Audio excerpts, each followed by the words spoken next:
Hi, my name is KHAMYIAH, and I'm going to be singing the rest of His Eyes on a Sparrow.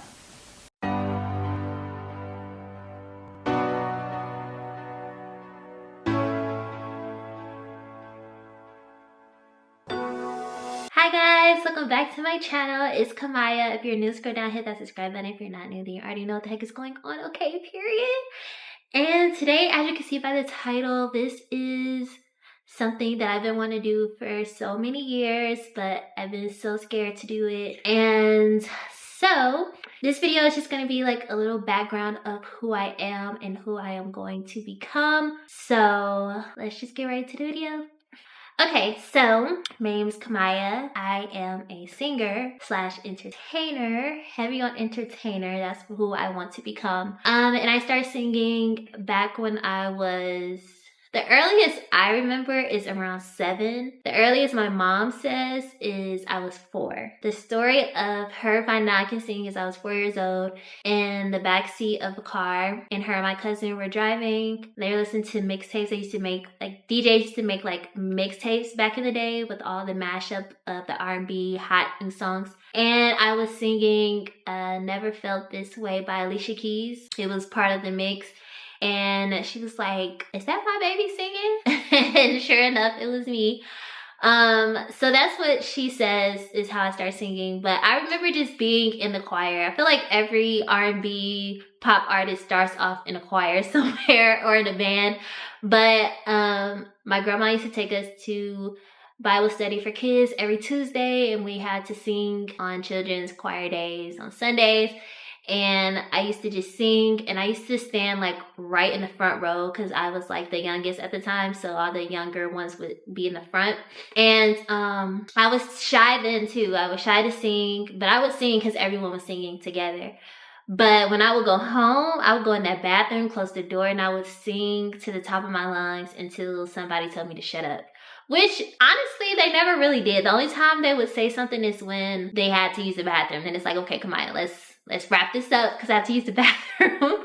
But even then, I would never sing solos. I would never sing when someone asked me to sing. It was just something that I caught on that, like, oh, I can actually sing. Like, and I like it. I like how it makes me feel. And then, but what's crazy is my first talent shows, I was dancing. I didn't sing. My very first talent show, I was in 1st grade, and we danced to Chris Brown Yo. That album had just came out, and we won 1st place actually. And then years after that, every talent show that I was in, I would dance, freestyle dance. It was easier for me to dance than sing. I feel like dance, you couldn't really mess up. Singing one wrong note and everybody's looking at you crazy. So I was just more comfortable dancing. But who I want to become is an entertainer. I don't want to just be a singer. I don't want to stand in one place and sing for hours. I want to put on a show and showcase my talent. So let's go back to where this journey first started. Okay, so I can't remember how old I was. I think it was one of my birthdays in my early, like, double-digit years. My mom had gifted me a studio session. It was the first time I ever sung in a studio, but I really enjoyed it. I did. But because I, as you can hear, have like a higher pitched voice, they just automatically think I like singing high pitched songs. So they will always ask me to sing Fantasia, Whitney Houston, Mariah Carey. And I'm just like, who's singing that? Like, that is a hard, like, they didn't understand because they were non-singers. They don't understand how hard those songs are. So I'm in the studio like, you want me to hit what notes? I had no vocal training. I've never had vocal training. And I was just like, what? But I did it. You know, I did it. I got over it, whatever. So that was the first time I ever had gotten a studio, and I liked it. I was just very nervous, and my mom and my grandmother was there. And then I'll just skip around. In the beginning, like in my younger years, I should say, I started working with people, but the problem I feel I have with working with people is it was never for me. And that's where I'm at now because I've learned so much from that, but it was never to help me. It was always to help a project they were doing or to showcase the songs that they wrote. But To this day, nobody that I've worked with has ever asked me what I want to do. They never asked what genre of music I want to sing, what genre of music I like. Like they just, oh, R&B, sing this song I wrote. Hop on this track with me. And it's just like, what about me, KHAMYIAH, the artist? What about what KHAMYIAH wants to do? So that had a couple run-ins throughout my career. I've even tried to get a manager, and y'all, I'm not even kidding. They set the meeting up. It was someone that a family member of mine knew. And this is when I started to become strict. Not really strict, but I started to see, okay, this is an area in life where I can't be nice in, obviously. So he told them that I was going to meet him at a Starbucks at a certain time. So things like this industry is very structured, strict. It can be fun, but you need to be on it. And he asked to meet me at a certain time. So I waited for like 30 minutes, an hour, and I'm like, okay, where is he? And I got a message saying like, hey, I'm getting a haircut, but I'm still coming. And I was just like, immediately no. No manager of mine is gonna have me waiting on them. And it's like not in a cocky way at all. But if you see talent in me and you can't even show up on time for me, how could I ever trust you to be on time with people emailing, people booking, because you're getting a haircut? No thanks. No thanks. No hard feelings, but no thank you. I'm okay. And a lot of my family members or people who don't really understand the field that I wanted to be in were like, he just said he'll be there. He was getting a haircut. But they didn't understand the behind the scene of that. Like, that should have never happened. You're the one who scheduled this, and you would rather get a haircut than to meet talent. You know? So that was, in my opinion, his loss, not mine. And then recently, I'm going to wrap this story of my background up. Recently, it's not even recently. I met someone, let's just say I met someone, and they knew what my dreams were as well. And I would always be put on the back burner of like, yeah, I'm gonna hook you up with this person. And I became to like really trust this person. So I'm like, okay, like if I need to wait, I'll wait. If I trust their judgment, if I need to wait on something, I'll wait. And then so many years had passed, and then something came along for them that involved music. I'm not gonna put like a lot of information with that. An opportunity presented themselves to him, who they were already an established music entity, whatever, and he jumped on it immediately. Like immediately got them this, helped them with this, that, whatever they need, he got it. Whenever they need him to be there, he shows up early mornings, late nights, have to work, still go see them. Like he put everything into them, but told me to wait for years.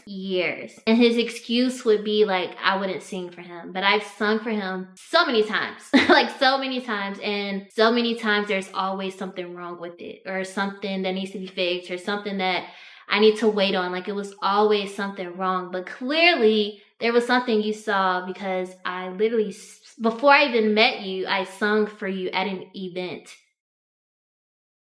So clearly I wasn't that scared, you know? And so with that situation, I just like really felt betrayed in a way, because I really trusted this person. Like when I say I really trusted this person, I really, really trusted this person. But it's old news, whatever. Wash my hands, wish them the best, no hard feelings. But I did feel betrayed by that. And since then, I kind of just looked over everything. And honestly, the bottom line is I really didn't trust myself. There should never have been a situation where my dreams was in someone else's hand, or I put my dreams in other people's hands to believe in. When in all actuality, it should have just been me believing in myself, not looking for anyone else to believe in me. And I realized that shortly after that happened, because I'm like, it can happen. I just have to want it to happen. And clearly I didn't want it to happen because I was waiting for someone else to do it. So enough of that. So the point of all of that is to come to this term is I will be starting this documentary of me becoming an artist. How this became is not only with that situation, is that I have no other enjoyment in life at this this point. I really don't. And I can't get a job. There's no job that really interests me. Like, I try to psych myself into thinking like, yeah, I can be this or I can be that. And yes, I can be those things, but I really don't want to. I really don't want to. I would sing and dance all day, every day if I could. And I need to start showing that.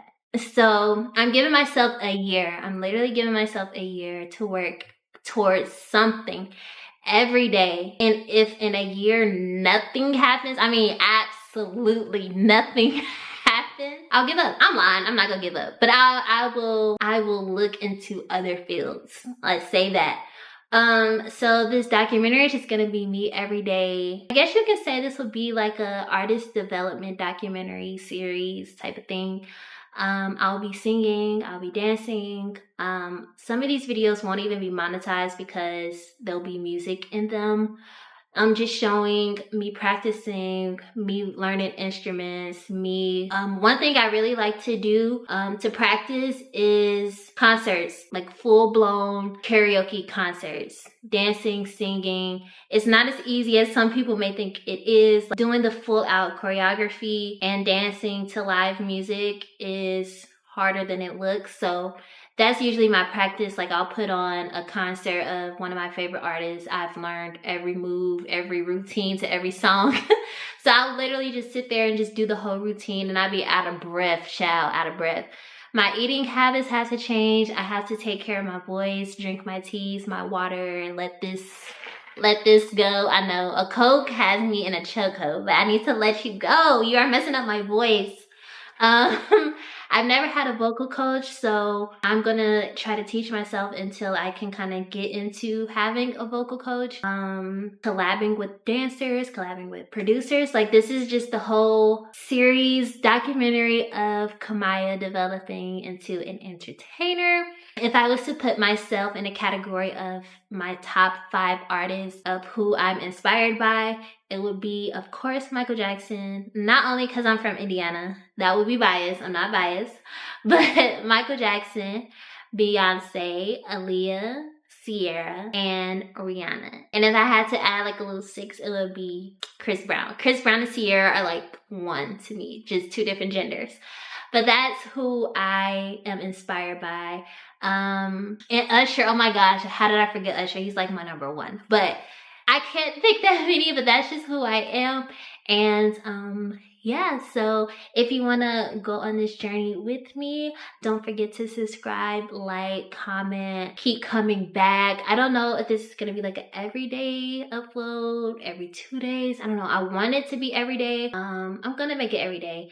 And yeah, so here is the journey of KHAMYIAH the artist.